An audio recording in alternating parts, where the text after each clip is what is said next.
Hello students, welcome to my channel physics by Subhash sir. बच्चों, आज हम chapter number 3 current electricity start करने जा रहे हैं। इस लेक्चर में हम इलेक्ट्रिक करंट का इंट्रोडक्शन पढ़ने वाले हैं। सबसे पहले तो हम चैप्टर नंबर 1 एंड 2 को इलेक्ट्रोस्टैटिक्स बोलते थे। मतलब कि ये जो दोनों चैप्टर थे उसमें चार्ज स्टैटिक था। हम ये पढ़ चुके हैं कि static charge electric field generate करता है। लेकिन अब जब इस स्टैटिक चार्ज को मोशन करवाया जाए तो क्या होगा?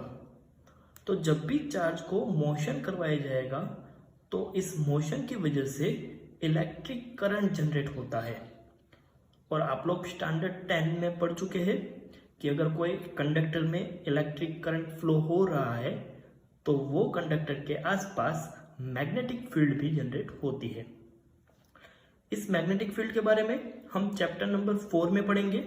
इस चैप्टर में हमें इलेक्ट्रिक करंट्स के बारे में पढ़ना है।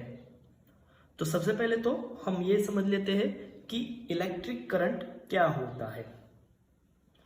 यहाँ पे मैंने कोई एक कंडक्टर ड्रॉ किया हुआ है जो न्यूट्रल है। न्यूट्रल मतलब उसमें जितने पॉजिटिव चार्ज है उतने ही नेगेटिव चार्ज है। इस कंडक्टर का मैंने एक क्रॉस सेक्शन एरिया यहाँ पे फिगर में दिखाया हुआ है। अब let suppose in time interval t हम ऐसा मान लेते हैं कि Q प्लस जितना पॉजिटिव चार्ज इस क्रॉस सेक्शन में से पास होके फॉरवर्ड डायरेक्शन में आगे बढ़ता है। यहाँ पे फॉरवर्ड डायरेक्शन मतलब लेफ्ट से राइट की ओर। अब इतने ही टाइम इंटरवल में Q माइनस जितना नेगेटिव चार्ज इस क्रॉस सेक्शन एरिया में से बैकवर्ड डायरेक्शन में आगे बढ़ रहा है। बैकवर्ड मतलब राइट टू लेफ्ट।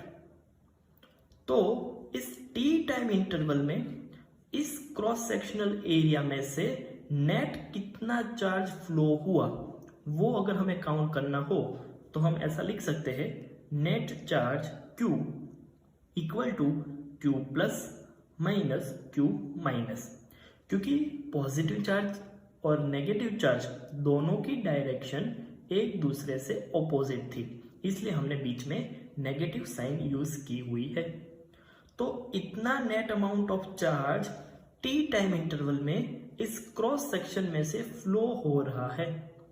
तो इस कंडक्टर का करंट हम कुछ इस तरह से लिख सकते हैं, current I equal to total amount of charge Q divide by time interval t। लेकिन हम जैसे कि जानते हैं कि कोई भी कंडक्टर में कभी भी करंट स्टेडी नहीं रहता। मतलब कि ये करंट कंटिन्यूसली इंक्रीज डिक्रीज होता रहता है। तो अब हमें कोई स्मॉल टाइम इंटरवल के लिए अगर करंट फाइंड करना हो तो लेट सपोज डेल्टा Q जितना charge delta t time interval में इस क्रॉस सेक्शन एरिया में से फ्लो हो रहा है। तो अब इसके लिए करंट का फॉर्मूला कुछ इस तरह से होगा, current I of t equal to limit delta t tends to 0। यहाँ पे हमने लिमिट इसलिए लिया हुआ है क्योंकि करंट स्टेडी नहीं है, वो कंटिन्यूसली चेंज हो रहा है। हमें कोई स्मॉल टाइम इंटरवल के लिए करंट फाइंड करना है, तो उसका equation delta Q by delta t। अब हम पढ़ चुके हैं जब लिमिट यूज होती है तो हम डेल्टा को in form of differentiation d लिख सकते हैं। तो करंट का इक्वेशन होगा I of t equal to dq by dt। Electric current का ऐसा यूनिट एम्पियर है, जो एम्पियर नाम के साइंटिस्ट के ऊपर से आया है, इसलिए इसका सिंबल कैपिटल A है एंड इसका डायमेंशनल फॉर्मूला A1 है। एक और चीज आपको याद रखनी है कि इलेक्ट्रिक करंट की direction in direction of flow of positive charge और in opposite direction of flow of negative charge होगी। मतलब कि पॉजिटिव चार्ज के फ्लो की डायरेक्शन में या फिर नेगेटिव चार्ज के फ्लो की ऑपोजिट डायरेक्शन में ऑलवेज इलेक्ट्रिक करंट की डायरेक्शन होगी। Now next we are talk about electric current in a conductors. कोई कंडक्टर में इलेक्ट्रिक करंट कैसे फ्लो होता है।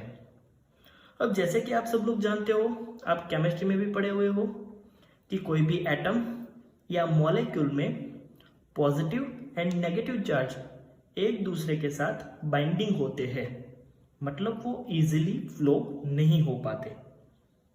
लेकिन कुछ मटेरियल्स, मोस्टली मेटल्स, ऐसे होते हैं कि जिसमें इलेक्ट्रॉन्स फ्री होते हैं, जिसको हम फ्री इलेक्ट्रॉन्स बोलते हैं। ऐसे मटेरियल्स को कंडक्टर बोलते हैं और ऐसे कंडक्टर को जब इलेक्ट्रिक फील्ड अप्लाई करेंगे तो उसमें इलेक्ट्रिक करंट डेवलप होता है। लेट्स सपोज मैंने यहाँ पे एक मेटल कंडक्टर ड्रॉ किया हुआ है जो इलेक्ट्रिकली न्यूट्रल है।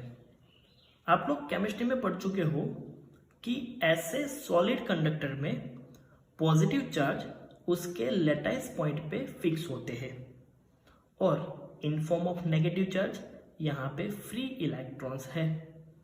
अब जब ऐसे कंडक्टर्स को हम इलेक्ट्रिक फील्ड अप्लाई नहीं करेंगे तो थर्मल मोशन की वजह से ये सारे फ्री इलेक्ट्रॉन्स इस कंडक्टर के अंदर रैंडमली मूवमेंट करते रहेंगे। इस मूवमेंट के दौरान वो पॉजिटिव फिक्स आयन के साथ कोलाइड भी होंगे। आफ्टर कॉलिजन उसके वेलोसिटी की डायरेक्शन चेंज हो जाएगी।